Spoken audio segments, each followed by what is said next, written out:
கோவையில் அண்ணா சிலை அருகே உள்ள எல்என் இண்டஸ்ட்ரீஸ் உரிமையாளர் விக்னேஷ் வீட்டில் வருமான வரித்துறையினர் சோதனை நடத்தி வருகின்றனர். அதனை இடையில் பார்த்துக் கொண்டு இருக்கிறோம்.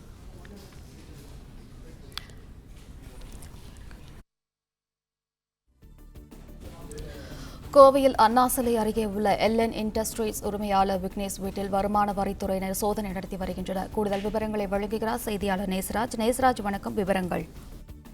வணக்கம். கோவை அண்ணா சிலை அருகே உள்ள எல்என் இண்டஸ்ட்ரீஸ் உரிமையாளர் விக்னேஷ் என்பவரது வீட்டில் இன்று காலை முதல் வருமான வரித்துறையினர் சோதனை செய்து வருகின்றனர்.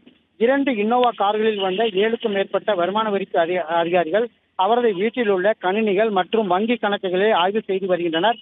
இந்த செயல் இவர் வரி ஏய்ப்பு செய்ததாக கூறப்பட்டுள்ள நிலையில் இந்த வருமான வரித்துறை சோதனை நடைபெற்று வருவதாக அதிகாரிகள் தெரிவித்துள்ளனர். அதே போல காலப்பட்டி பகுதியில் உள்ள கிரீன்ஃபீல்ட் இண்டஸ்ட்ரீஸ் என்ற அந்த ஹவுசிங் அந்த கார்ப்பரேட் அலுவலகத்திலும் கிட்டத்தட்ட 4க்கும் மேற்பட்ட இன்னோவா கார்களில் 15க்கும் மேற்பட்ட வருமான வரித்துறை அதிகாரிகள் சோதனை செய்துள்ளனர். சற்று நேரத்திற்கு முன்பாக அந்த அலுவலகத்தில் இருந்த ஒருவரை அங்குள்ள ஒரு தனியார் வங்கிக்கு அழைத்து சென்று அந்த வங்கி கணக்கு புத்தகங்களையும் ஆய்வு செய்து தற்பொழுது உள்ளே சென்றுள்ளனர். இந்த வருமான வரித்துறையினர் செய்துள்ள இந்த வருமானத்துறையில கிட்டத்தட்ட வரி ஏய்ப்பு அதிக அளவில் செய்ததாக கூறப்படுகிறது. கோவையில் உள்ள பல்வேறு பகுதிகளில், அதாவது கோவை அன்னூர், கோவில்பாளையம் மற்றும் உள்ளிட்ட பல்வேறு பகுதிகளில் இவர்கள் இடம் வாங்கியதாகவும் கூறப்பட்டது குறிப்பிடத்தக்கது.